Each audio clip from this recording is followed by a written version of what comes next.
Hello guys, welcome to my channel A. Medical Knowledge. Here we are going to discuss the chapter 10 linear kinematics of human movement. First of all we will discuss the introduction.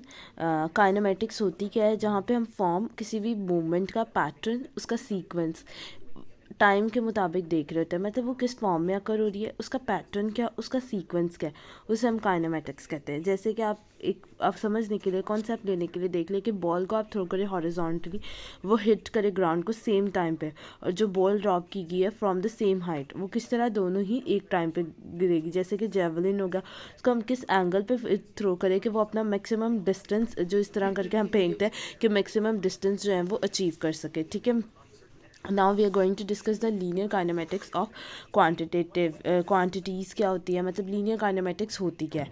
Linear kinematics वो जो होती है जिसमें हम पढ़ते हैं linear movement. सारी definition वही आपने याद रखनी, बस इसमें लीनियर मूवमेंट डाल दे रहे हैं।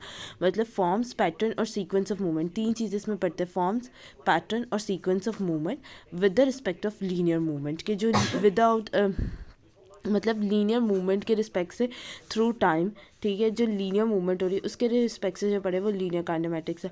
ये रिजल्टेंट क्या होती है, reference of a force as a resultant of motion. इसमें हम ना फोर्स को नहीं हम स्टडी करते, ठीक है, कि किस फोर्स से लग रही है, ये हमारा इससे कोई ताल्लुक ही नहीं है। बस ये देख रहे होते हैं किस एंगल से लग रही है, किस पैटर्न से लग रही है, कितने सीक्वेंस में लग रही है और कितना टाइम कर रही है। ठीक है, चार चीज़ें दिमाग में याद रखनी है। अब जो ये वाली जो होती है काइनेमेटिक एनालिसिस या परफॉर्मेंस जो होती है वैल्यूएबल होती है उनके लिए जो न्यू मोटर स्किल सीख रहे होते हैं। ठीक है, एंथ्रोपोमेट्री, जैसे कि जब यंग चिल्ड्रन है उसमें मूवमेंट ऑफ काइनेमेटिक्स चेंज हो रही है, जिसमें एंथ्रोपोमेट्री आ रही है, न्यूरोमस्कुलर कोऑर्डिनेशन वगैरह आ रही है। अब यहाँ पे आता है क्वालिटेटिव और क्वांटिटेटिव। क्वालिटेटिव में होता है कि मतलब क्वालिटेटिव मतलब कितनी क्वालिटी में कर रही है। अब एक बंदा है, उसकी हिप की जॉइंट के एक्शन कितने हो रही है, उसकी हिप की फ्लेक्शन कितने पे हो रही है, उसकी नी की एक्सटेंशन कितनी हो रही है, मतलब उसका सीक्वेंस किस सीक्वेंस और कितने टाइम होगी, ये हमारे पास किस में आएगी, क्वालिटेटिव में।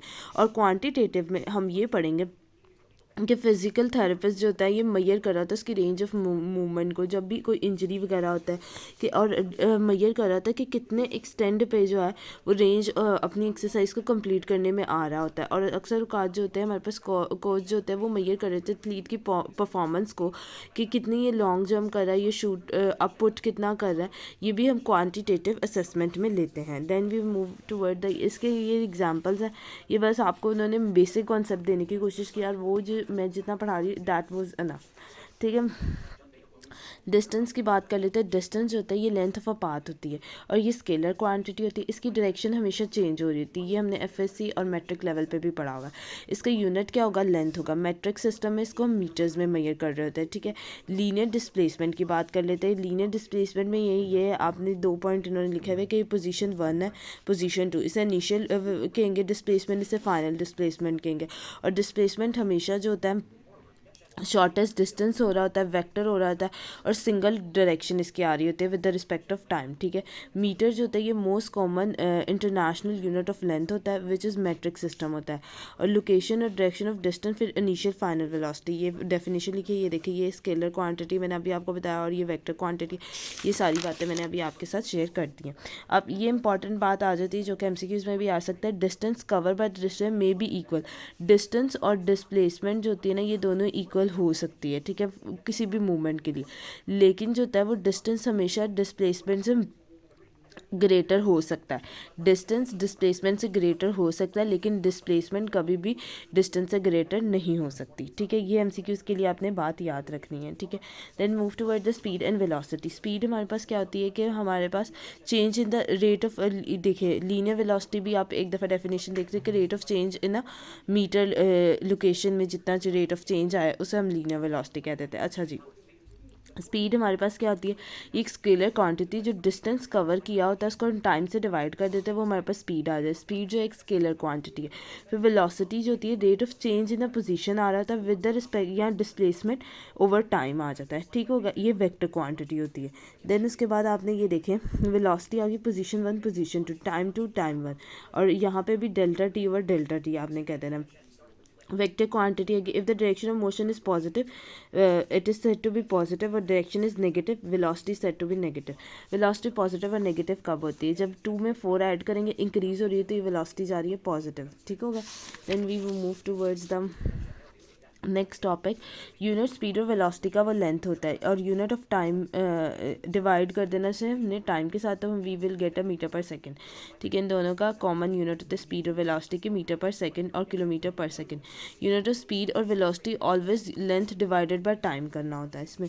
देन उसके बाद ये एक प्रॉब्लम है, प्रॉब्लम नंबर 10.2, ये हम सॉल्व कर देते। कहते हैं कि स्विमर जो है oriented herself perpendicular to parallel bank of a river.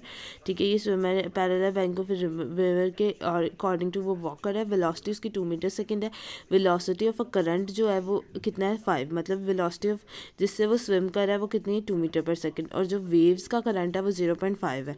ठीक है, उसने क्या है कि आपने रिजल्टेंट वेलोसिटी को फाइंड करना है और आपने फाइंड करना है कि वो कितना distance, how far she actually has swim to give out of the other bank of a river 50 metre, जो 50 मीटर है उसके पार जाने में उसे कितना लगेगा।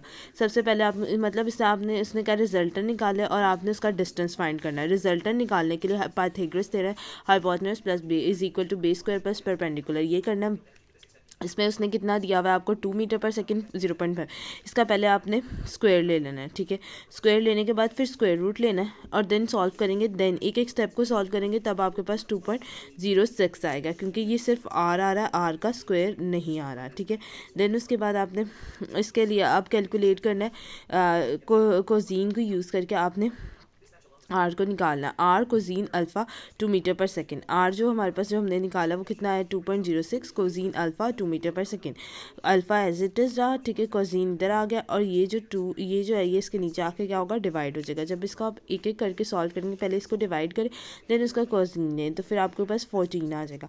देन आपने उसका जो है वो जो है swimmer travel straight line in direction of resultant velocity, then को जी रेशियो मेल भी कह रहे रिजल्टेंट डिस्प्लेसमेंट का कैलकुलेट करनी। इसके लिए D cos alpha 50 metre, D cos और ये 14 है 50 आया, 40 को 50 पे 50 को 14 इसको डिवाइड कर देंगे। ठीक, कॉज ले लेंगे इन्वर्स करके और हमारे पास ये आ जाएगा 51.1।